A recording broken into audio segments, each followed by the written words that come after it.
सभी का स्वागत है आपके अपने चैनल सोरान एकेडमी क्लासेस पर। यहाँ हम बात करेंगे एडमिशन सेशन 2023-24 की उत्तर प्रदेश स्टेट मेडिकल फैकल्टी के थ्रू।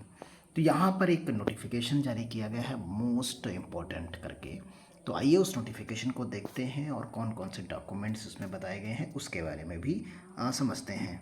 देखिए, हम आ गए इसकी उत्तर प्रदेश की ऑफिशियल वेबसाइट पर और यहाँ आप देखेंगे कि एक नोटिफिकेशन दिया गया है और काफ़ी इम्पोर्टेंट हाई प्रायोरिटी के टर्म्स में यहाँ पर एक नोटिफिकेशन दिया गया है। देखिए, यहाँ चीज़ों के बारे में बताया गया कि enrollment related guideline to nursing and paramedical institutes for the diploma courses high priority. तो ये एक जो है नोटिफिकेशन अपलोड किया गया। इसे जब आप डाउनलोड करेंगे तो ये आपकी पूरी डिटेल इसमें दी गई है। इसको आप एक एक करके standard opening procedures for the institute for of education enrollment students. तो यहाँ ऑब्जेक्टिव्स दिया गया की गाइडलाइन जो ड्रॉ की गई है जो पैरामेडिकल और उत्तर प्रदेश तक के रिस्पेक्ट में। तो स्टूडेंट्स का जो इनरोलमेंट होना है डिप्लोमा कोर्सेज के लिए उससे रिकॉर्ड में बनाए इंस्टीट्यूट्स के द्वारा रिकॉर्ड बनाया जाएगा। तो यहाँ रिस्पॉन्सिबिलिटीज़ दी गई कि प्राइमरी रिस्पॉन्सिबिलिटीज़ जो रहेंगी वो guideline is on the principles head of the nursing and paramedical institutes के टर्म्स में उसकी रिस्पॉन्सिबिलिटी रहेगी एडमिशन को लेकर।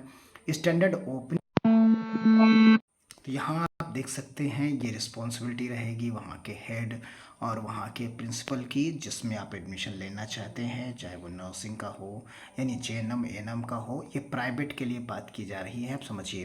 फिर उसके बाद यहाँ पर आप देखेंगे स्टूडेंट्स काउंसलिंग के लिए कहा गया कि किस आधार पर आप काउंसलिंग करेंगे। तो उसके ऑब्जेक्टिव्स कहा गया कि प्रोस्पेक्टस एक देना है, institute should council the prospective students about the detail of the eligible courses, वो डिटेल होनी चाहिए उसमें। और यहाँ पर कहा गया कि affiliated status with Uttar Pradesh state medical faculty, इसके टर्म्स में होगा एक फॉर्मेट हो students record inquiries institute prescribed format एक दिया गया है यहाँ पर, तो उसको देख लेना है आपको। और उसके बाद यहाँ पर बताना है कि प्रोस्पेक्टिव में जो है students about the course eligibility seat ability physical infrastructures course rating and teaching learning process presents in the at the institutes के बारे में बताएगा। एडमिशन का तरीका क्या होता है, स्क्रीनिंग कैसे करेंगे, आपको एडमिशन कैसे देंगे। तो कहा कि strongly recommended the institute follow by the standard admission process. क्या क्या रहेगा, seat based on the merit list, चाहे तो ये मेरिट लिस्ट इंटरव्यू या एंट्रेंस टेस्ट के आधार पर जो है ले सकते हैं। जो how where the institutes are the entitled to follow their own admission criteria, यानी उनको क्या आधार रखना है, चाहे वो इंटरव्यू के आधार पर रख लें, चाहे वो डायरेक्ट एडमिशन ले लें, आप गए आप ही का ले लिया और दूसरा गया दूसरे को ले लिया, चाहे वो एक मेरिट लिस्ट बनाएं, चाहे वो जो है एंट्रेंस टेस्ट लें। तो ये उस पर्टिकुलर इंस्टीट्यूट पर निर्भर करेगा जिसमें आपको एडमिशन लेना है। इनकी तरफ से वैसा कोई बाध्यता नहीं की गई।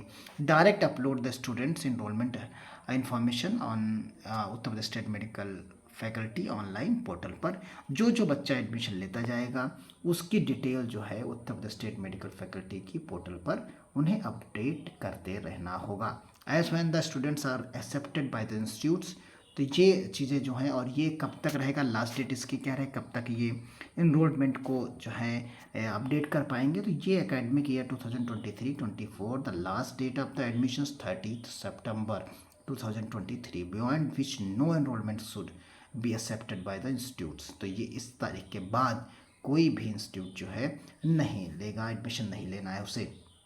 तो इसी के बीच में जो है इस साल के डिप्लोमा कोर्सेज जितने नर्सिंग के हैं, एएनएम और जेएनएम के हैं, जो प्राइवेट इंस्टीट्यूट्स की हम बात कर रहे हैं, इसमें गवर्नमेंट नहीं है, सिर्फ और सिर्फ प्राइवेट इंस्टीट्यूट्स अगर आपके आसपास कोई है इन कोर्सेज से रिलेटेड, चाहे वो एएनएम जेएनएम का हो या फिर आपका डिप्लोमा कोर्सेज में एलटी एक्सरे लैब जो है जिसको लैब टेक्नीशियंस आप कहते हैं और बाकी सारे जो डिप्लोमा कोर्सेज हैं उनकी बात की जा रही है।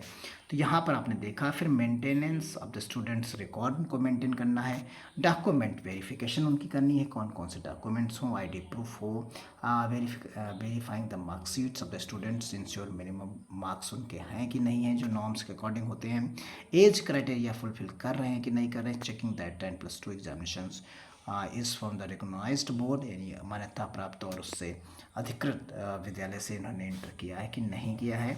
और यहाँ पर लास्ट में आप देख सकते हैं मेंटेनेंस रिकॉर्ड के बाद ये अनयूजर्स की बात की जा रही है, तो prescribed format of capturing application applicant information, कैसे स्टूडेंट नेम होना चाहिए, उस पर आधार नंबर होना चाहिए, ID numbers applicants, the name of the course, कौन से कोर्स में अप्लाई करना चाहता है, contact numbers, email, district, gender, date of birth, percentage of 12th standard examinations, 12th standard examination education board क्या है उसका, और पासिंग ईयर क्या है, रोल नंबर क्या है, year of the passing high school, और रोल नंबर ऑफ जो है स्टैंडर्ड एग्जामिनेशन 10th क्लास का। तो ये सभी एस होनी चाहिए। जो ईमेल एड्रेस है तो नहीं है, तो इसके लिए चीज़ें बताई गई हैं।